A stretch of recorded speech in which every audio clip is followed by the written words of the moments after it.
territorial integrity of all countries. Any unilateral military actions that circumvent the Security Council contravene the purposes and principles of the UN Charter, violate the basic norms enshrined in international law and those governing international relations, and would handicap the settlement of the Syria issue with new compounding factors. We urge all parties concerned to refrain from any move that may lead to a further escalation of the situation, return to the framework of international law, and solve the issue through dialogue and consultation. China considers it necessary to mount a comprehensive, impartial, and objective investigation of the suspected chemical weapon attack in Syria to arrive at a reliable conclusion that can withstand the test of history. Until that happens, no party must prejudge the outcome. To solve the Syria issue, there is no alternative to political settlement. The parties concerned in the international community should continue to support the role of the United Nations as the main mediator and work together unremittingly towards a political settlement of the issue of Syria. Mr. President, I'd like to restate China stands ready to continue its positive, constructive role in the effort towards a political settlement of the Syria issue in the interest of peace and stability in the Middle East and in the world at large. I thank you, Mr. President. Le agradezco al representante de China por su declaración y doy la palabra al representante de Kazajstán. Mr. President, Kazakhstan expresses its serious concern about the sharp escalation of the situation around Syria. We call on all parties to prevent the further military escalation and take effective steps aimed at restoring confidence, establishing peace and ensuring security in the long-suffering land of Syria on the basis of the UN Charter and the relevant resolutions of the UN Security Council. We called yesterday and the day before yesterday and every time when we observe the increasing tensions in this chamber to act responsibly in accordance with the UN Charter and international law. Who else, if not the Council members, should show to the world an example of compliance to the principles and provisions of the Charter? We are preaching others to strictly follow the international law and order, but sadly yesterday we witnessed a different example. Whatever action taken under whatever good pretext cannot and will not justify military use of force. Violence against violence would never bring peace and stability. Kazakhstan's position has always been Kingdom and the United States briefed allies on their joint military action in Syria overnight. They also briefed on the additional non-military measures taken to reinforce the Chemical Weapons Convention. The three allies stressed that a significant body of information indicated that the Syrian regime was responsible for the horrendous attack against civilians in Douma on the 7th of April, which killed a large number of children, women and men. They also made clear that their military action was limited to the Syrian regime's facilities, enabling the production and employment of chemical weapons. They emphasized that there was no practical alternative to the use of force. All NATO allies expressed their full support for the last night's actions, which was intended to degrade the Syrian regime's chemical weapons capability and to deter further chemical weapon attacks against the people of Syria. NATO strongly condemns the repeated use of chemical weapons by the Syrian regime. Chemical weapons cannot be used with impunity. They cannot become normalized. They are an immediate danger to the Syrian people and to our collective security. And those responsible must be held to account. We call on the Syrian regime and its backers, Russia and Iran, to allow rapid, sustained and unhindered humanitarian access. NATO has consistently condemned Syria's continued use of chemical weapons as a threat to international peace and security. Such outrageous actions call for a collective and effective response by the international community. We support international mechanisms to establish responsibility and prevent impunity on the use of chemical weapons. We regret that the mandate of the Joint Investigative Mechanism to identify perpetrators of chemical attacks was not renewed last year, even though it was established by a resolution of the United Nations Security Council 3 years ago. Despite sustained diplomatic efforts, the Syrian regime's repeated use of chemical weapons against its own people has contributed to appalling human suffering since the start of the conflict. The use of such barbaric weapons is a flagrant violation of international standards and international norms. It is a breach of multiple United Nations resolutions and of the Chemical Weapons Convention, which Syria ratified in 2013. And 100 years after the end of the First World War, we must do all we can to uphold and not to erode the Chemical Weapons Convention. NATO fully supports the efforts led by the United Nations to achieve a lasting political solution to the conflict in Syria. We call on all members of the UN Security Council to uphold their responsibilities. At the same time, we call on all supporters of the Syrian regime, notably Russia, to exercise responsibility to ensure that the Syrian regime participates constructively in the UN-led Geneva process. NATO remains committed to the coalition to defeat ISIS, of which we are part. Defeating terrorism in all its forms remains a key objective for our countries and a key challenge for the stability in the region. And with that, I'm ready to take a few questions. We'll start with the BBC at the very end. Thank you. It's Adam Fleming from the BBC.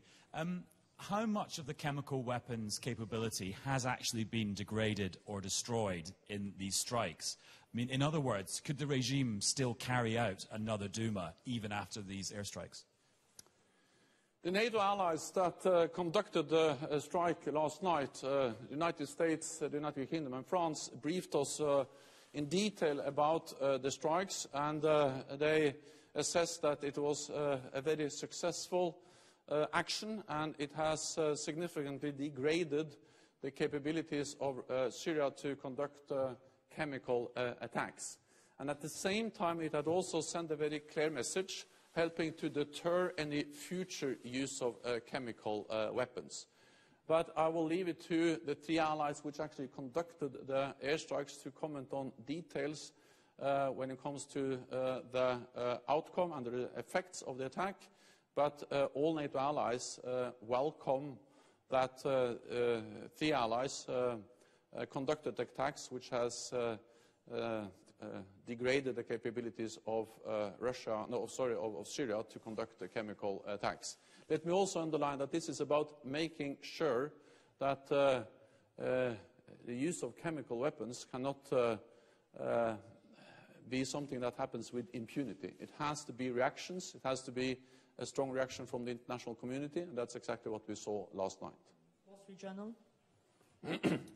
Mr. Secretary General, you've been out here several times in recent weeks talking about the use of chemical weapons in attacks on people, both in the UK and now in Syria. Do you feel that the norms against the use of chemical weapons are weakening? You spoke about the need to strengthen deterrence in this. Do you feel that nations are more willing to use chemical weapons now? The ban on the use of chemical weapons is under pressure because we have seen several examples of state actors, Syria, using chemical weapons. And that's also the reason why we have to uphold and support the ban on chemical weapons and not erode it. And that's exactly why NATO allies strongly condemn any use of chemical weapons, and that's also why all NATO allies support the actions taken by 3 allies last night. It is important, especially 100 years after we saw the barbaric effects of chemical weapons used not far away from Brussels, in Flanders fields, where chemical weapons were used during the First World War, to do whatever we can to support, to uphold the ban on chemical weapons. And that's exactly what the actions last night helped to do. And that's exactly also why we will continue to work to strengthen the Chemical Weapons Convention. NRK in the center. Secretary General, if the proof is in the pudding, so to say, what is in the pudding? What have you been able to see? What kind of evidence have been shared with you? And why are you convinced, based on this evidence, that this was a correctly timed and correctly carried out attack? We were briefed by the 3 allies. They have provided a lot of information. We have no reason to doubt the assessments and the findings of our allies, France, the United Kingdom and the United States. We also have to understand that the chemical attack took place in an area where the Assad regime forces are operating, supported by Russia and Iran. We have seen that the Syrian regime, the Assad regime, has used chemical weapons before.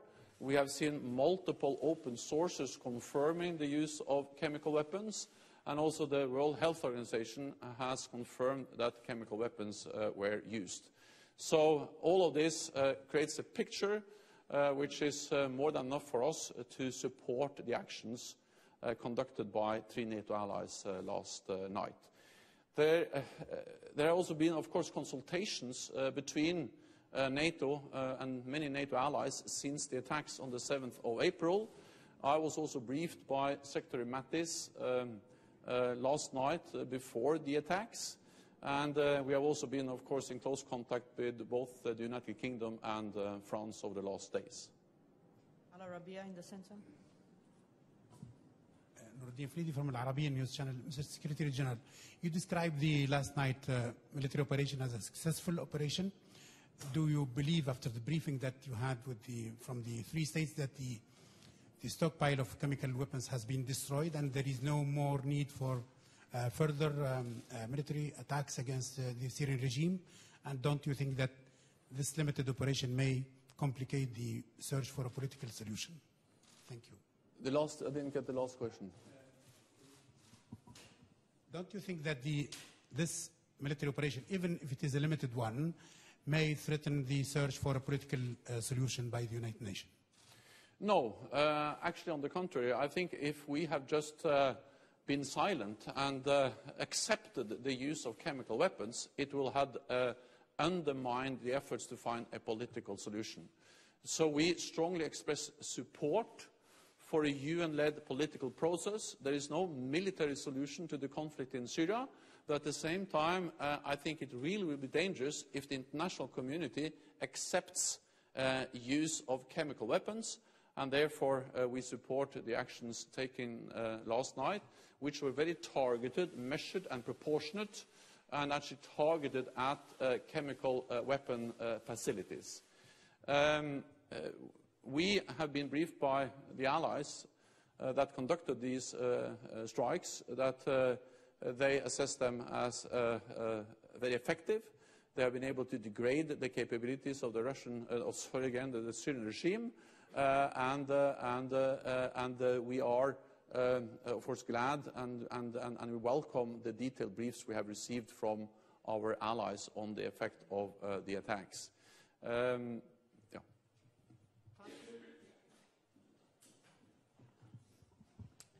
Thank you very much. Etter, Denis Dubrovin. Mr. Secretary General, has United States explained why they decided to strike today on Saturday when the group of the international inspectors from the Organization for Prohibition of Chemical Weapons have just arrived in Syria to verify all the details of the presumed chemical attack?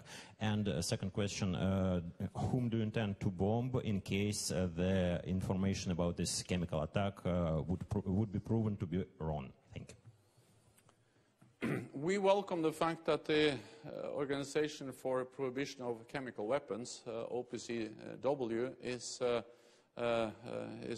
on the ground in Syria. We have been calling for that for a long time. But it is important to understand the difference between OPCW and an independent investigation, because the OPCW doesn't have a mandate to attribute, to say who's behind the attack. They can provide analysis, assessments about whether a chemical attack has taken place, but they cannot attribute who is behind. That's exactly, and who is responsible. That's exactly why NATO allies in the Security Council and all NATO allies have supported repeated calls and repeated initiatives to have an independent investigation into the chemical attacks in Syria. And these initiatives have been blocked again and again by Russia by using the veto in the Security Council. So actually before the attack took place, before the strikes took place last night, the NATO allies exhausted all other possible ways to address this issue through the UN Security Council by diplomatic and political means. But since this was blocked by Russia, there was no other alternative than to react the way they reacted this night. Politico, last question. With Politico. Two quick questions. This is not the first time we're here. A little more than a year ago, President Trump ordered strikes because of a chemical attack. Understanding your point that there needs to be an answer from the international community, what gives you any reason to believe that this restrained, limited strike won't have us back here again in 6 months or a year when there's another reason that the Assad regime may see for using chemical weapons? And also, I can't help but notice that you have Russia on the mind. To what extent do you hold Moscow responsible for the attacks that took place, the use of chemical weapons, which they had obviously committed to removing in Astana? So Russia provides support to the Assad regime, and they have done that again and again, and they continue to do so. And in the area where the chemical weapon attack happened or took place on the 7th of April is an area where Assad regime operates with support of Russia. The attacks last night degraded the capabilities of Syria to conduct new attacks. And at the same time, it sends a clear message which deter further attacks. But of course, we will never have a total guarantee against new attacks as long as we have regimes or state and non-state actors which are willing to use chemical weapons. That's exactly the reason why we need to continue to work hard to protect and uphold the ban on chemical weapons. War and weapons is barbaric, but chemical weapons are in particular barbaric, and that's the reason why we have a specific ban on chemical weapons. And if the international community just accepted the use of chemical weapons without doing anything, it would be obvious that we would have risked escalation and more use of chemical weapons. So I'm not saying that the attacks last night solved all problems, but compared to the alternative to do nothing, this was the right thing to do. It deters further attacks. It degrades the capabilities of the Syrian regime to conduct new attacks, and it's a way to support the ban on chemical weapons. Thank you very much. This concludes this press point. Thank you. Thank you.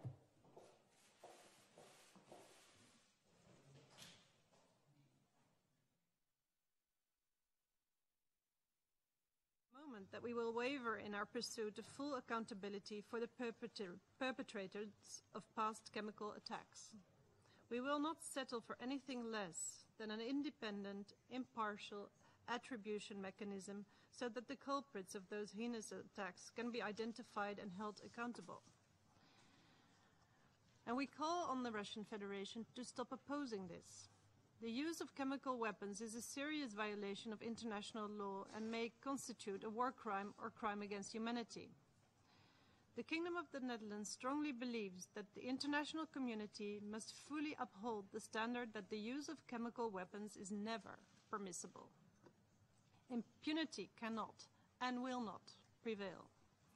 But should this Council continue to suffer from the paralysis inflicted by a single permanent member, we must not forget that the UN is bigger than this Council alone. We have strong leadership at the top of the United Nations organization, and we have a powerful General Assembly. Both have to consider all instruments to advance accountability for the use of chemical weapons. The Kingdom of the Netherlands welcomes every option to establish an independent and impartial mechanism, be it within the UN framework or within the framework of other relevant international organizations, as long as it results in a mechanism that can establish who's responsible so that subsequently the perpetrators can be held to account. Any new mechanism should build upon the important work of the JIM and the ongoing OPCW fact-finding mission.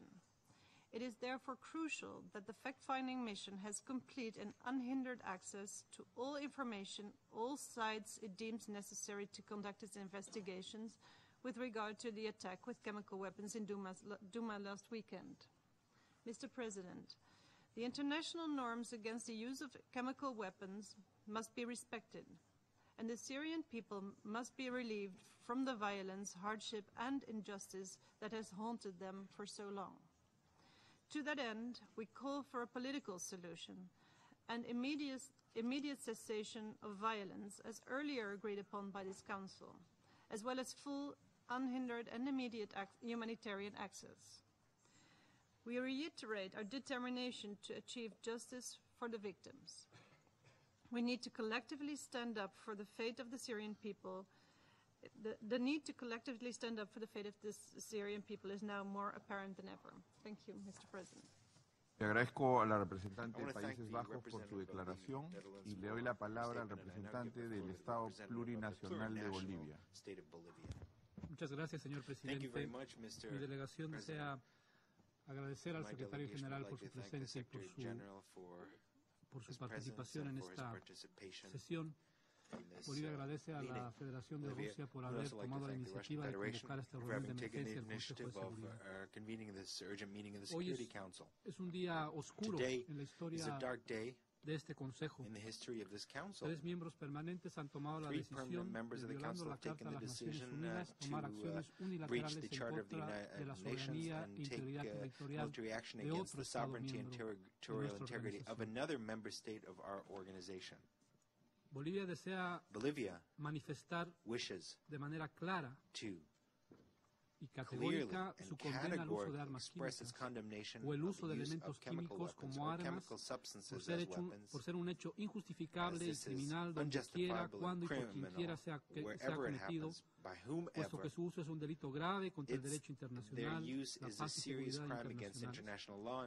Los responsables de la comisión de estos terribles y criminales actos deben ser identificados, investigados, procesados y sancionados con el mayor rigor.